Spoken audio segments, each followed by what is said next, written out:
Hi everyone, welcome to Fincom Education. I am Professor Amandeep Kaur. In previous video I have taught you the basic of departmental accounts.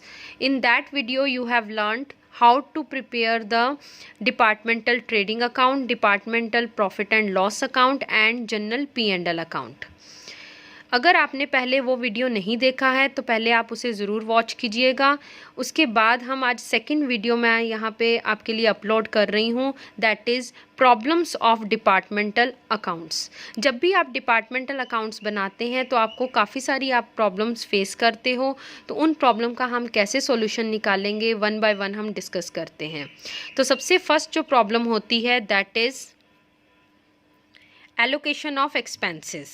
Allocation of expenses is the problem in which we face कि company या business कैसे department wise total expenses को distribute करेगी। Total expenses आपके department wise आप कैसे distribute करोगे, उसके लिए तीन बेसिस हैं। सबसे फर्स्ट जो पॉइंट होता है that is direct expenses. Direct expenses that means those expenses which is specific non expenses की हमें ये पता है कि ये एक्सपेंस उसी डिपार्टमेंट का है, जैसे परचेज़ है, सेल्स है, तो आपको ये पता होता है कि कौन से डिपार्टमेंट में कौन से गुड्स की कितनी सेल हुई है, कौन से डिपार्टमेंट में कितना रॉ मटेरियल आपने परचेज़ किया। तो ये स्पेसिफिक नॉन एक्सपेंसेस हैं जो आपको पता है कि ये इसी डिपार्टमेंट से रिलेट करेंगे, तो हम ए का ए में, बी का बी में लिख सकते हैं। तो these are called direct expenses. Second होते हैं allocable expenses. Allocable expenses are those expenses which is incurred in combined. जो होते तो कंबाइंड एक्सपेंसेस हैं बट उन्हें हम किसी न किसी बेस पर एलोकेट कर सकते हैं।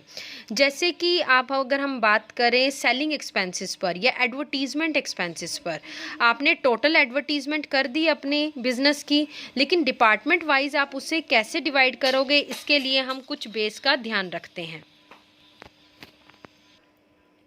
तो यहाँ पर बहुत सारे बेसिस हैं जिनके बेसिस पर हम कंबाइंड एक्सपेंसेस को डिवाइड करते हैं। जैसे फर्स्ट मैंने यहाँ पे लिखा है सेल्स रेशो।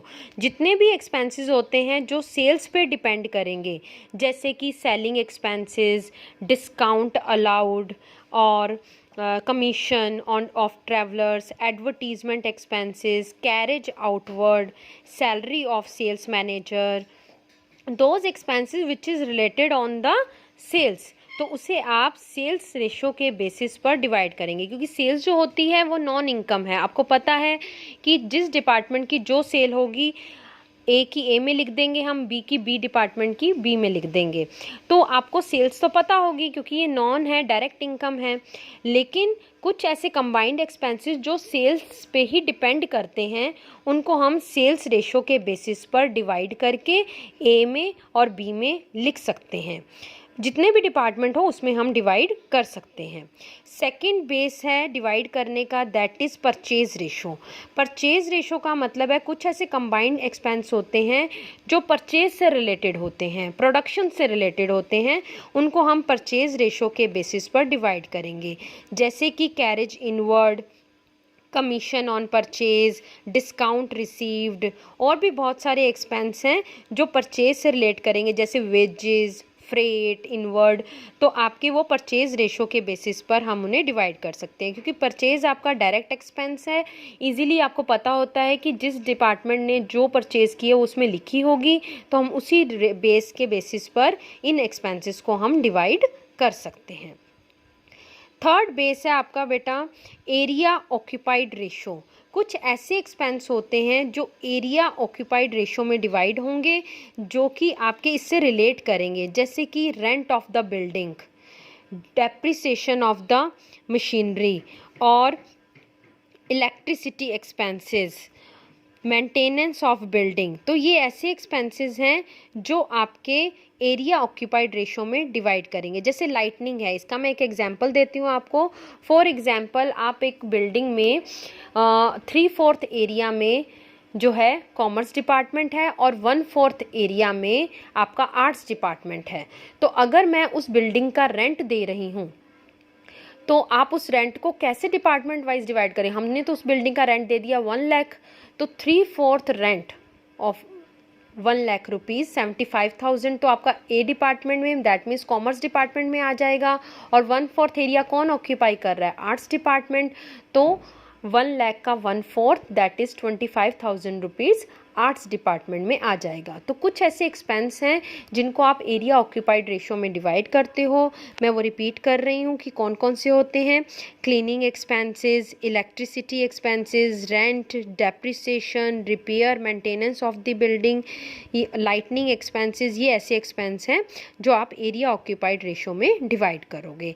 इसके अलावा भी बहुत सारे बेसिस हैं जिनके बेस पर आप कंबाइंड एक्सपेंसेस को डिवाइड कर सकते हो। अब थर्ड काइंड ऑफ एक्सपेंस कौन से होते हैं, those expenses which can not be allocated, मतलब उन्हें आप किसी भी बेसिस पर डिवाइड कर ही नहीं सकते, वो होल बिजनेस का एक्सपेंस होता है। तो ये हमने प्रीवियस वीडियो में भी डिस्कस किया था कि वो होल बिजनेस के एक्सपेंसेस जो आप डिपार्टमेंट वाइज सेग्रीगेट नहीं कर सकते on the basis of any ratio, तो उसे हम बोलते हैं नॉन एलोकेबल एक्सपेंसेस। क्या बोलते हैं, नॉन एलोकेबल एक्सपेंसेस। और ये एक्सपेंसेस कहाँ आते हैं, जनरल P&L के डेबिट में। उन्हें आप डिपार्टमेंटल ट्रेडिंग में, डिपार्टमेंटल P&L में लिख ही नहीं सकते, डिपार्टमेंट वाइज सेग्रीगेट ही नहीं कर सकते, क्योंकि वो होल बिजनेस का एक्सपेंस है। तो उसे हम कहाँ लिखते हैं, जनरल P&L में। जनरल P&L क्या होता है, प्रीवियस वीडियो में मैंने बताया था कि general P&L is the P&L account which is related to the whole business. पूरे बिजनेस का इकट्ठा कंबाइंड जनरल P&L होता है वो, और उसमें हमारे होल बिजनेस का प्रॉफिट और लॉस शो होता है। तो कुछ एक्सपेंसेस जो आप किसी भी बेसिस पर, किसी भी रेशो पर अपने कंबाइंड एक्सपेंसेस को डिवाइड नहीं कर सकते हो, क्योंकि वो होल बिजनेस का एक्सपेंस होता है, तो वो एक्सपेंसेस आपके जनरल P&L के डेबिट साइड में आते हैं। और वो कौन कौन से होते हैं, टैक्स अगर आप गवर्नमेंट को पे कर रहे हो तो आपका टैक्स जो गवर्नमेंट को पे करोगे वो बिजनेस की टोटल इनकम पर होता है, तो उसे आप डिपार्टमेंट वाइज सेग्रीगेट नहीं कर सकते, इसलिए वो जनरल P&L के डेबिट में आता है। इसे हम नॉन एलोकेबल एक्सपेंस कहेंगे।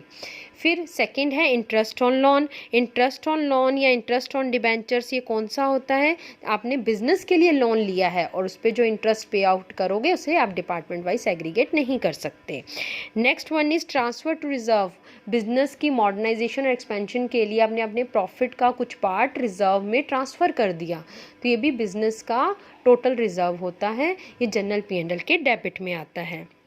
डिविडेंड, डिविडेंड क्या होता है कि अपने आपकी कंपनी के जो शेयर होल्डर्स हैं, ओनर्स को आपने कोई डिविडेंड दिया है, तो ये भी आपके पूरे बिजनेस के शेयर होल्डर्स होते हैं, उन्हीं को डिविडेंड जाता है, डिपार्टमेंट वाइज सेग्रीगेट नहीं होता है। तो those expensive which is not segregate in the basis of any ratio, so these are called non allocable expenses और comes under the debit side of general P&L। ये first problem थी जो हमने solve की डिपार्टमेंट की। बाकी problems हम next video में देखेंगे कि क्या क्या प्रॉब्लम्स हैं, उनके कैसे सॉल्यूशन निकलते हैं। तो अगर आपको कोई भी प्रॉब्लम आती है इसको देखकर, फिर आप मेरे से अपने डाउट्स कमेंट बॉक्स में पूछ सकते हैं। Thank you.